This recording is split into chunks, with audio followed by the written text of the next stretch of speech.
What's up, guys? NBA Talk here with my five of the worst teams of 2016 offseason, who I believe didn't improve as much at all in this offseason in terms of players, staff, including the head coach. So that being said, let's get into it real quick. First off, a team that unfortunately I wish they were on this, but unfortunately they are. The Portland Trailblazers.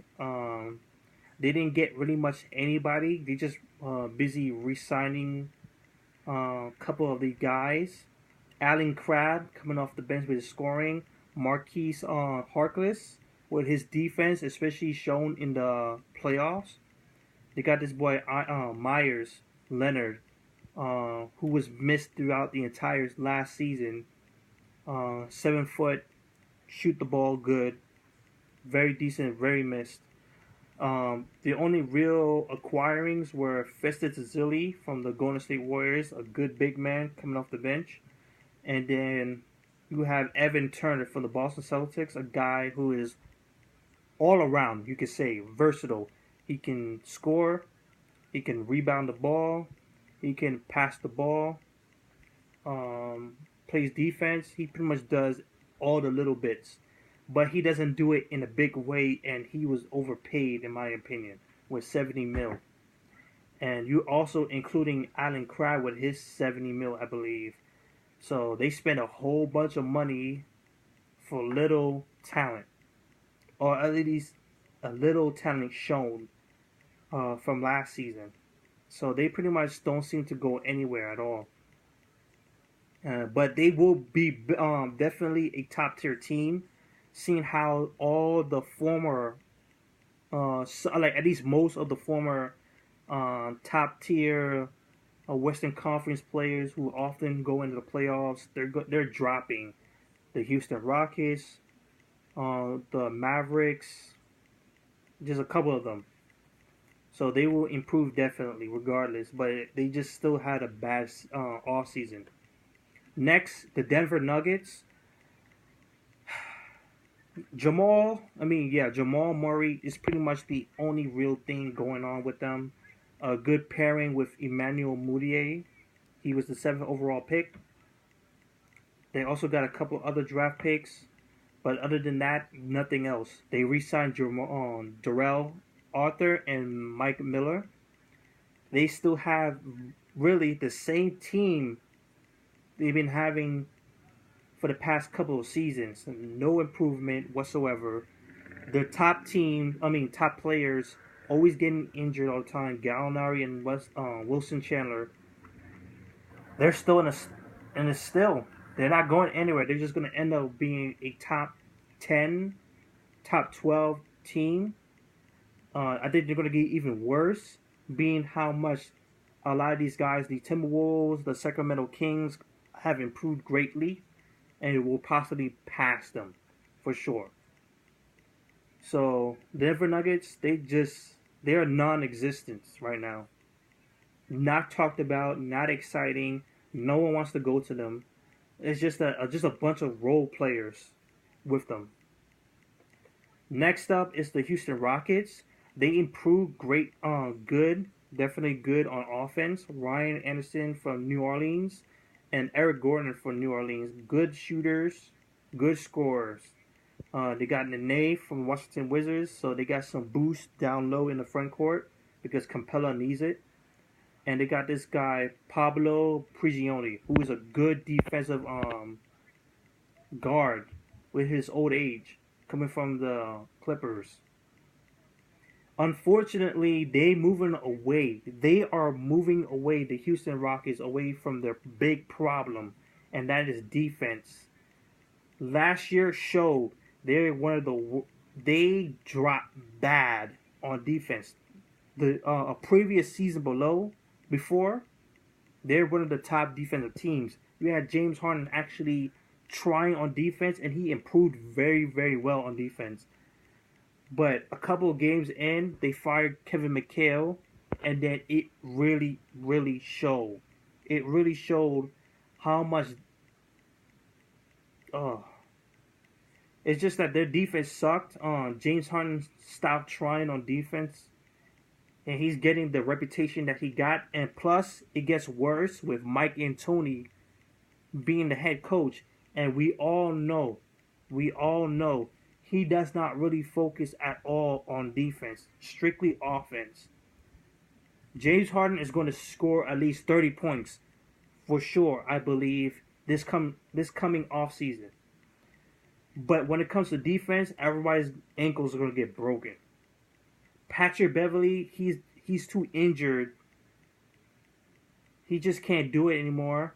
Trevor Ariza is on the decline. They don't have really anybody who can really play defense. Capella, maybe. He's a potential. But we don't know what they're going to do with him because they're just giving him huge minutes. And then sometimes they don't give him huge minutes at all. So Huston Rockets are looking to be one of the worst defensive teams right now. Okay, next up, DC, Washington Wizards. They re-signed Bradley Beal. I believe too much money, being that this is a guy who hasn't competed in a full season, or at least most of a season in a long time. I don't think ever. You got Miumi from the Indiana Pacers, so they got some boost from the front court because they really need it. Andrew Nicholson for the Orlando Magic. Jason Smith from the Orlando Magic, who is a very good backup for sure. And Marcus Thorne re-signed back, a good shooter, very good shooter. It's not gonna help. They really need to revamp their front court. Otto Porter is taking a long time to develop. Marcus Gortat is looking like he's going on the decline. He is still providing this team with great numbers. It's just that this last season, it's shown that he's starting to wear down because Nene is gone. Well, Nene was almost completely useless last season. Marcus Gortat had to take up a lot, and it's starting to wear on him, and he's starting to decline, which is a very bad sign for them. So this is good for having Jason Smith to back him up.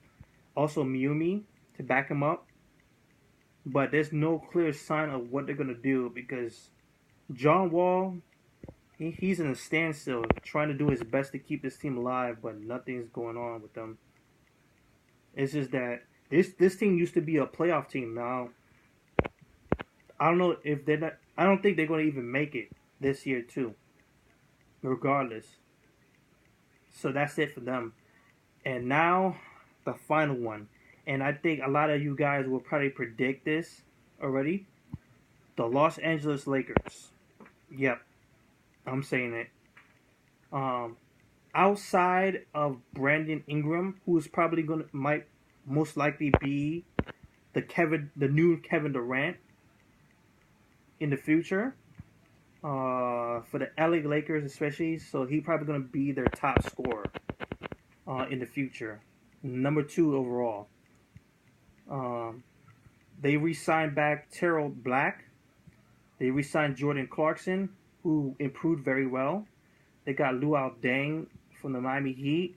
They got this guy Marcelo Huertas re-signed back. And they got this guy Timothy Mozgov, which put a huge question mark on top of my freaking head. They signed him for $60 million. I do not understand that at all. I don't even. He is not that big time for that type of money. The Cleveland Cavaliers were able to get the most out of him for little money. That is crazy. And plus, they got Jose Calderon from Chicago, who was traded from New York Knicks. Really, they couldn't get no big-time talent this offseason. No one wanted to make a meetings with this team. And which is very, very sad. This is the Los Angeles Lakers. The big story franchise, man, has completely been destroyed in the market, which they have been. They're probably the best ever in the history of the NBA when it comes to the free agent market.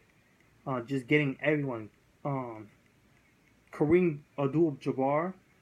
Well, Kareem actually. I don't know. Shaquille O'Neal. Paul Gasol. They couldn't get no one. No one. That's just sad. There is potential, definitely in Brandon Ingram, D'Angelo Russell, Jordan Clarkson, Julius Randle, but it's going to take a while for them to come back. We don't even know if any of these guys is going to be a superstar. Brandon Ingram being the most likely, though. So that's it for me. That's my 5 top tier worst offseason teams of 2016. That's it. Peace out.